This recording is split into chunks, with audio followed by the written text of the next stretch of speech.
Mentes queridas y sospechosas que nos siguen y sospechan con nosotros, sean bienvenidas a esta nueva y sospechosa entrega. Desarrollaremos un tema que les va a parecer interesante, ya lo van a ver. Recuerden dar pulgar arriba, suscribirse, compartir, dejarme sus comentarios. Somos Sospechosamente, una apuesta por el pensamiento crítico. Bienvenidos. Ser de izquierda, como ser de derecha, es una de las infinitas maneras que el hombre puede elegir para ser un imbécil. Ambas, en efecto, son formas de hemiplejía moral. José Ortega y Gasset, España, 1883-1955. Izquierdas o derechas. ¿Qué es ser de izquierdas o de derechas? Son términos oídos infinidad de veces cuando se habla de política y seguramente alguna vez nos hemos identificado con alguna de las dos orillas, lo que implica haber criticado la otra y parece incompatible ser de las dos a la vez. Pero, ¿de dónde proviene todo esto? ¿Qué significa ser de una u otra? ¿Se puede ser las dos cosas a la vez? ¿Existirá un punto en común? Son preguntas formuladas muchas veces y la respuesta no resulta sencilla, aunque las diferencias son muy claras y trataremos de establecerlas junto con su definición. Para ello es preciso dar un salto al pasado y localizar el momento histórico junto en el que estos dos conceptos nacen y se empieza a hablar de ellos. Revolución Francesa, París, Francia, fin de la llamada Edad Moderna, siglo XVIII, mayo 5 de 1789. El rey Luis XVI preside la Asamblea de los Estados Generales, reunión en la que estaban representados los distintos estamentos del régimen, la nobleza, el clero y un tercer estado, formado por los representantes de las ciudades. Para entonces, una nueva clase social, la burguesía, obtenía cada vez más poder. Por otra parte, no era rara la coincidencia de intereses entre el clero y la nobleza, lo que constituía una ventaja frente al tercer estado, y era normal que impusieran sus decisiones. Pero unos meses antes de aquel histórico día 5 de mayo de 1789, todo cambiaría. Francia estaba bastante caldeada y el Consejo de Estado francés decidió doblar el número de diputados del tercer estado, que propusieron el voto individual en lugar del estamental. La nobleza y el clero sumaban 561 representantes y el tercer estado 578.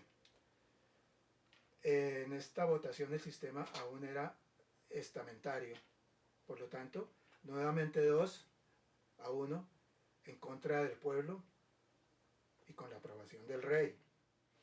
En aquella asamblea el tercer estado, es decir, los que buscaban una mayor representación del pueblo llano, se sentaron a la izquierda del rey, mientras el clero, la nobleza, lo hicieron a la derecha. Ese es el origen de los términos que desde entonces en Francia se siguieron utilizando. Así, miembros de la derecha defendían el antiguo régimen monárquico, mientras los de la izquierda, la república y las libertades civiles. Pero, ¿qué defendía la izquierda en aquel momento? Paradójicamente, el capitalismo y el libre mercado, el libre comercio. Sí, y no era raro. Entre los representantes de la izquierda había muchos comerciantes, una incipiente clase burguesa revolucionaria que le quitó el poder a la monarquía.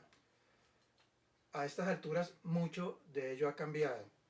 Lo que sí resulta claro es que la derecha es conservadora y partidaria del poder establecido, mientras la izquierda se asocia con los cambios, las reformas y las revoluciones en general. Pero a lo largo de la historia la división no resulta tan clara, aunque tras la Revolución Francesa se extendió durante el siglo siguiente por toda Europa y posteriormente al resto del mundo, evolucionando en la medida en que las particularidades de cada país le fueron saliendo al paso. El espectro político global también fue mutando y los conceptos de izquierda y derecha se fueron incorporando a ellos, se fueron incorporando otros ejes ideológicos: autoritarismo, libertarismo, nacionalismo, independentismo y otra serie de términos a las que el sufijo ismo convirtió en doctrinas, escuelas, sistemas, movimientos, actitudes, etc., complicándolo todo aún mucho más. Al comienzo la diferencia izquierda-derecha hacía referencia a lo estrictamente social, pero hoy su uso aplica muy bien a lo económico. Por tanto, la derecha defiende a las clases más privilegiadas, mientras la izquierda defiende al pueblo y la igualdad social. En la derecha prima el bienestar individual. ¿Y qué lo garantiza? Pues el dinero. La derecha defiende el liberalismo económico, el libre mercado, lo que antes no ocurría. La izquierda, por su parte, propende por una mayor participación del Estado en la economía. Un claro ejemplo de ello es la poca disposición en la derecha a pagar impuestos, mientras la izquierda busca incrementarlos para mantener servicios sociales como la salud y la educación. La derecha, al defender a las clases más privilegiadas, está en contra de la redistribución de la riqueza, objetivo principal de los impuestos, lo que marca otra diferencia, ¿no? La derecha busca un Estado menos influyente en la economía y los servicios públicos para ella no son derechos, sino mercancías de los que obtiene beneficios económicos. La izquierda cree en un Estado más intervencionista, garante de justicia social, pero el espectro político de cualquier país es difícil de entender sin adicionar al mismo la libertad social, acercándolo a lo que en tiempos de la Revolución Francesa eran la izquierda y la derecha.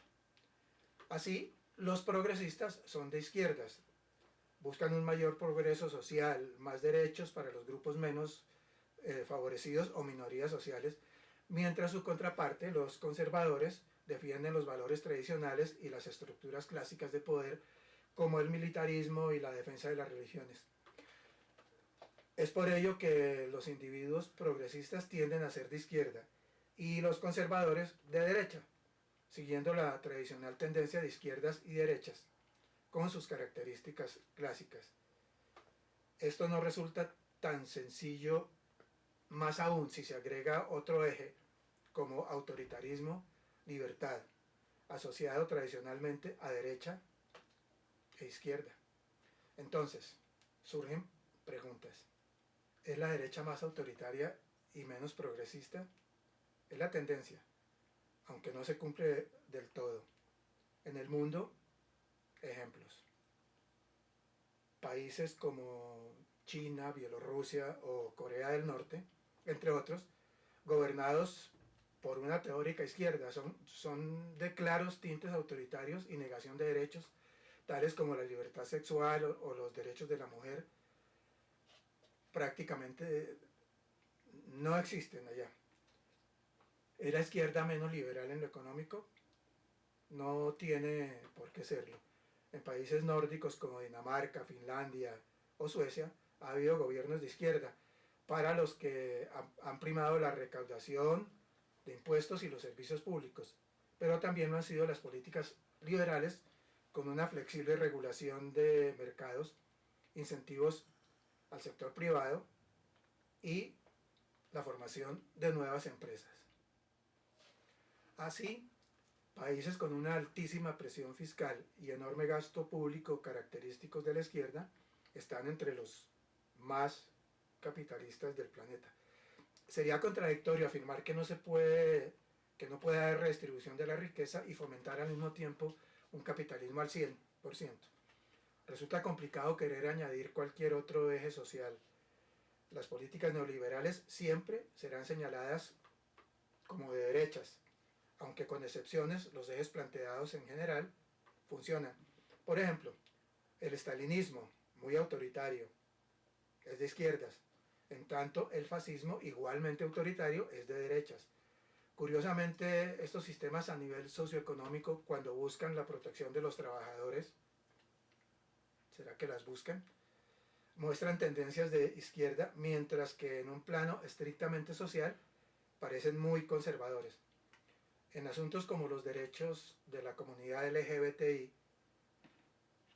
también está la socialdemocracia, un poco autoritaria y más de izquierda. Ejemplo claro, el Partido Socialista en España, mientras los democristianos alemanes, al ser más autoritarios y conservadores, se ubicarían dentro de un eje similar, pero a la derecha.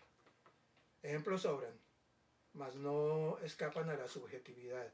Y el asunto puede enredarse aún más si se añaden otros ejes como el ambientalismo versus el negacionismo del cambio climático, laicismo versus religión, en fin, hay muchas dicotomías más, pero el principal sigue siendo el eje izquierda-derecha. Hay excepciones en cuanto al negacionismo del cambio climático, la religión o el autoritarismo, etc. Lo cierto es que la dicotomía izquierda resume muy bien todas las demás. Así, un partido más conservador, más autoritario, que defiende los valores familiares, la religión, la propiedad privada, es de derecha. Por su parte, si un partido busca la igualdad social, el ambientalismo, el pluralismo y más intervención del Estado en la economía, es un partido de izquierdas. Dentro de izquierdas y derechas no es fácil encasillar el nacionalismo o independentismo, pues toca la política territorial, sin importar el lugar. Y ejemplos de ello se ven en España, en donde tanto en Cataluña como en Euskadi, País Vasco, han existido partidos independentistas de todos los colores. Son excepciones. Volviendo al tema que nos ocupa, derecha, izquierda, sigue siendo la forma más vigente de la política y muestra constantes ejemplos de bipolarización. En España, PP y PSOE. Francia, republicanos y socialistas. Estados Unidos, republicanos y demócratas. Reino Unido, liberal y laboralista. Alemania, democristianos y socialdemócratas. Y así, innumerables ejemplos en países con elementos adicionales que los sitúan más a la derecha o a la izquierda, llegando a extremos. Varía según el contexto. Se diría, por ejemplo, que en Estados Unidos los demócratas parecieron haber olvidado sus políticas de izquierda, mientras alguien nos dirá que en China el socialismo ya no lo es tanto. Cuestión de perspectiva. Lo que para unos parece de izquierdas, para otros parece ser de derechas, aunque hay acciones y rasgos muy claros que definen cada política. Las ideologías no son bloques cerrados y cualquier persona progresista puede tener valores e ideas muy conservadoras en temas concretos y al revés. No hay ideologías mejores que otras. Cada uno de nosotros tiene la suya. Y aunque sea así, hay que admitir que en ambos lados ha habido tanto aciertos como equivocaciones. En cualquier sociedad deben primar el diálogo y la tolerancia para que aquella funcione. Eso sí, respetando los derechos humanos. Fuente Memorias de Pez. Abrazar una ideología u otra queda a discreción de cada quien. Ante todo, pensamiento crítico. Sospechosa posmodernidad y sociedades sospechosamente polarizadas.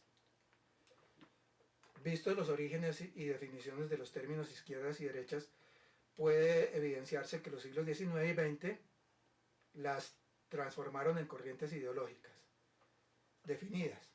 Originaron las luchas sociales surgidas durante el siglo XIX tras el avance de la revolución industrial nacida en Inglaterra en la segunda mitad del siglo XVIII y se dieron hasta pasada la primera mitad del siglo XX. Los inicios de dicha revolución fueron testigos de la explotación sufrida por las clases trabajadoras sometidas a jornadas laborales de hasta 16 horas diarias, incluidas mujeres y niños, en muy malas condiciones y con salarios muy bajos. A través de las huelgas y movimientos obreros como el de Chicago los días 1 y 4 de 1886, reprimidos violentamente por la policía que abrió fuego contra los manifestantes, causando muertos y heridos. Suena familiar, ¿no? Esas clases conquistaron derechos tales como el de las 8 horas diarias de trabajo. Dicho día, el 1 o 1 de mayo, dio origen al Día Internacional de los Trabajadores, y las 8 horas diarias laborales como derechos se fueron extendiendo y se adoptó como estándar en muchos países hasta principios del siglo XX, con variaciones según el país, así como la exclusión del trabajo infantil.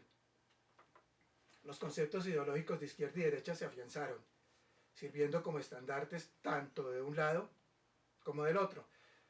Por una parte, una clase burguesa originada en la Europa feudal, los burgos, de ahí deriva su nombre, o aldeas eran sometidas al dominio de algún noble señor, que obtenía, por el medio que fuera, títulos y tierras. Les exigía el pago de tributos, representados en la mayor parte de su trabajo, a cambio de permitirles vivir en sus tierras y brindarles protección en caso de amenazas tanto locales como foráneas. Esos burgos crecieron y prosperaron alrededor de los castillos de los señores feudales.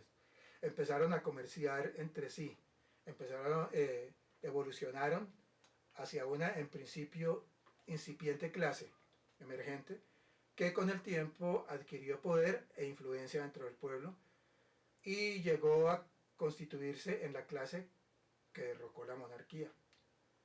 Más tarde, la riqueza adquirida la convirtió en los capitalistas modernos.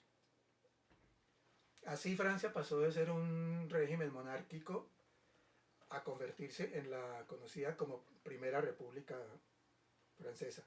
Pero dentro de esa clase revolucionaria ya existía otra, pues para poder constituirse en el tercer estado que representó en la Francia del siglo XVIII, quienes la integraban debían ser propietarios de talleres y casas artesanales, teniendo que recurrir a la contratación de mano de obra que con su trabajo, a cambio del que obtenían remuneración, les ayudaron a construir su riqueza. Una clase dentro de otra. La eterna lucha de clases entre las sociedades humanas, expuesta por Carlos Marx.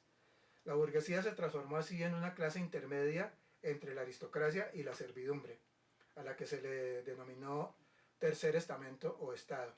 En tanto, los otros, los que recibían remuneración trabajando para ellos, fueron dando origen sin saberlo a lo que Carlos Marx llamaría proletariado, palabra originada del latín proletarius, que significa, comillas, creador de pobreza. En la antigua Roma los proletari eran tan pobres que su única propiedad eran sus hijos, su prole, que eran utilizados como soldados. Eso no ha cambiado mucho. Como se dijo, esta clase revolucionaria dio origen a los capitalistas modernos. El término capital encuentra sus orígenes etimológicos en la palabra latina caput, que significa cabeza. Pero en la antigua Roma se usaba para denominar las propiedades o riquezas de una persona. Como es sabido, hoy en economía hace referencia a los bienes duraderos utilizados en la producción y a los recursos financieros invertidos para generar bienes o servicios. Abro comillas. El capital llegó al mundo chorreando barro y sangre. Cierro. Es la frase utilizada por Carlos Marx para referirse a la forma en que éste surge, no de manera natural y pacífica, sino a través de la violencia y la explotación a las que fueron sometidas por más de 3 siglos las colonias americanas por parte de los distintos reinos europeos, de manera directa o a través de asaltos como los que realizaban a los puertos y embarcaciones españolas en alta mar, piratas ingleses, varios de los cuales fueron ordenados como caballeros por la corona inglesa. Las riquezas obtenidas cimentaron en Inglaterra la que más tarde sería su revolución industrial. En tanto, la corona española utilizaba las que obtenía de sus colonias para asegurarse una vida llena de lujos y opulencia. Resumiendo, principio ideológico y filosófico de las derechas, búsqueda del bien particular. Izquierdas, lucha por la búsqueda del bien común. Por lo tanto, no resulta extraña la alianza establecida desde sus inicios entre monarquía, nobleza y clero, transformados hoy en oligarcas capitalistas, aristócratas, muchos de ellos venidos a menos sin ser conscientes de ello, e iglesias, curas, pastores y otros, en una permanente lucha por mantener sus privilegios a costa de lo que sea. Por otro lado, tampoco lo son las alianzas entre sindicatos de trabajadores, campesinos, obreros y todos aquellos que integran la clase que Marx llamó proletariado, que lucha por una mejor redistribución de la riqueza, derechos como la salud, la educación, la vivienda, es decir, una vida más digna. Dentro de su concepción del mundo, Carlos Marx, que en un principio no ocultó su admiración por el capitalismo, el que veía como un sistema que traía bienestar, pensaba que así como la burguesía había enterrado a la monarquía, el proletariado haría lo mismo con la burguesía, algo que, como resulta obvio, nunca ocurrió. Al contrario, la burguesía, al derivar en capitalismo, terminó sometiendo al proletariado en esa eterna lucha de clases que, a través de sus planteamientos filosóficos, Marx pensaba que se podría eliminar para dar origen a una utopía por él concebida, una sociedad sin clases. Con diferencias ideológicas ya tan marcadas, concluyó el siglo XIX, dando paso al siglo XX, que trajo consigo la acentuación de luchas sociales como la Revolución Mexicana, de origen agrario, 1910-1917, y la Revolución Rusa, de 1917, primera etapa de la Revolución de Octubre, en la que, tras la guerra civil originada por ella, el triunfo de los bolcheviques, facción del Partido Obrero Socialdemócrata ruso dirigido por Vladimir Ilich Lenin, lo llevó al poder, dando origen a un Estado socialista y a la creación de la Unión de Repúblicas Socialistas Soviéticas, URSS. El término bolchevique quería decir miembro de la mayoría, que en realidad no eran. Lenin la gobernó hasta su muerte en 1924, siendo sucedido por Joseph Stalin, que permaneció en el poder hasta su muerte en 1953, después de ver cómo su país atravesó por la Segunda Guerra Mundial, de la que salió vencedor y en la que participaron como aliadas otras naciones, entre ellas una, a la que la victoria, al igual que a la URSS, convirtió en potencia mundial, los Estados Unidos de Norteamérica. Antítesis en cuanto a modelo ideológico, económico y político, que se dio al final de la Segunda Guerra, arrojando 2 bombas atómicas sobre las ciudades japonesas de Hiroshima y Nagasaki, algo para no olvidar. Imperio que, al lado de Alemania e Italia, conformaron el conocido como eje fascista. Una vez más, como al final de la Primera Guerra Mundial, el mundo vio cómo el mapa geopolítico se redibujó de nuevo, esta vez repartido a la mitad, entre quienes, defendiendo el modelo capitalista y neoliberal, Estados Unidos, y el llamado bloque occidental y la URSS con su modelo socialista, que intentó propagar y que defendió hasta su caída. Alemania, parte del botín repartido, había quedado dividida en 2, y su capital, Berlín, también lo fue, por un muro que no respetó vínculos familiares, parentescos, ni lazos de amistad. Ese muro cayó junto con el modelo comunista, que bajo el dominio de la URSS, constituido por la Unión de Rusia y otras 14 repúblicas, en su mayoría asiáticas, sometió también a varios países de la Europa oriental, bajo la que el líder británico Winston Churchill definió muy bien al afirmar que, comillas, una cortina de hierro ha caído sobre el este de Europa. Nace así la Guerra Fría.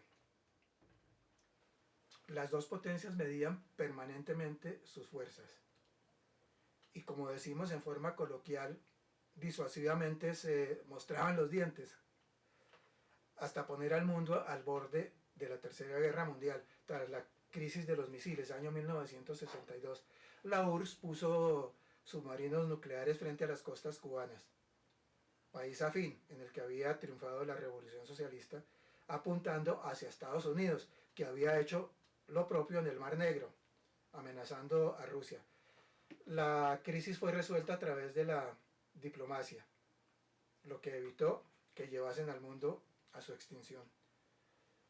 Se derrumbó el modelo comunista, pero su fantasma sigue siendo utilizado en todo el mundo por líderes mundiales que siembran el miedo para revivir el fascismo, ideología en la que derivó la extrema derecha con todo su autoritarismo, persecución, eliminación de opositores y total intolerancia hacia el disenso.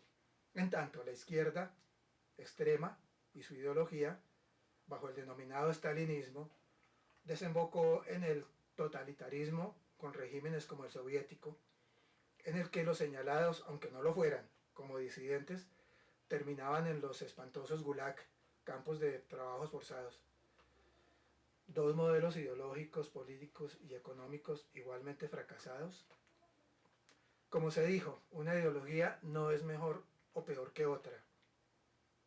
Ante todo, pensamiento crítico y respeto por el disenso. La respuesta queda a discreción de las mentes que nos siguen y sospechan con nosotros. Recordemos la frase de don José Ortega y Gasset que nos sirvió como epígrafe para abrir el presente análisis, y la del gran Albert Einstein, que una vez más esta mente que sospecha no puede dejar de citar, comillas, hay dos cosas infinitas, el universo y la estupidez humana, y del primero no estoy tan seguro. Sospechosa posmodernidad y sociedades sospechosamente polarizadas. Así llegamos al final de esta sospechosa entrega. Gracias por quedarse hasta aquí. Gracias por dar pulgar arriba, suscribirse, dejar comentarios. No lo olviden. Y recuerden siempre, somos sospechosamente una apuesta por el pensamiento crítico.